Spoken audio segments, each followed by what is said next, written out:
So we want to take a look at compound interest. It's definitely a mathematical concept, and it's something that you can actually do yourself. Usually your bank will do it for you, or you can ask a loan officer or any of those things, or people to help you.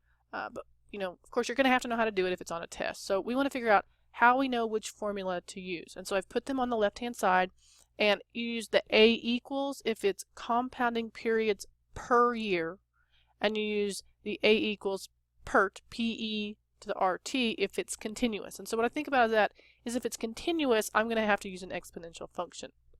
So right off the bat, I noticed that what it's asking me to do, I can see where it says quarterly compounding, so I'm going to go ahead and write down the formula that I'm going to use. And so I'm going to have P times 1 plus R over N to the NT, and then down here I'm going to have A equals PERT.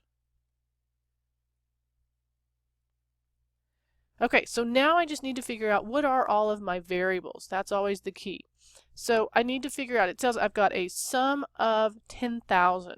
So 10,000 is going to be A or P. Well, it's your principal, that's how much you have. So that's going to be your P. So I've got P, so I'm going to go ahead and write that in. I've got 10,000. And then I have got times 1 plus, now I need to find the rate. Well, it did give me a rate, right? It said 8%. So I've got 8%. Now I need to write that as a decimal. So that's going to be 0.08. And then it says I need to know an N in there. So what's my N? Well, it says right here, I have quarterly. So how many quarters are in a year? There's 4.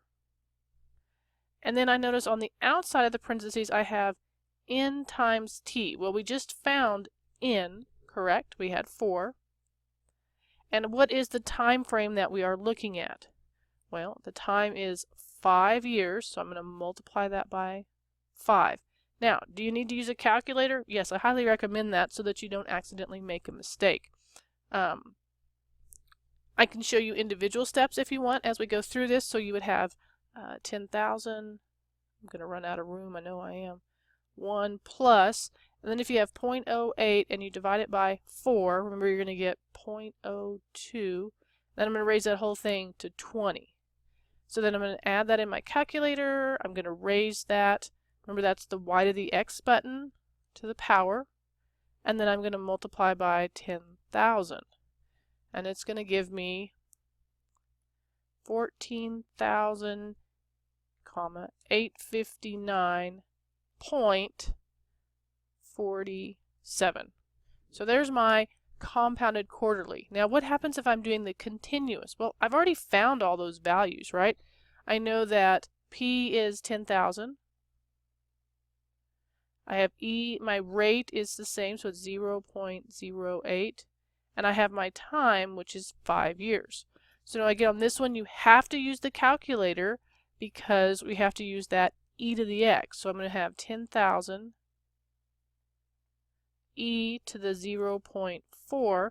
So once you have the 0.4 in your calculator, you just press the e button, and then you're going to multiply by 10,000.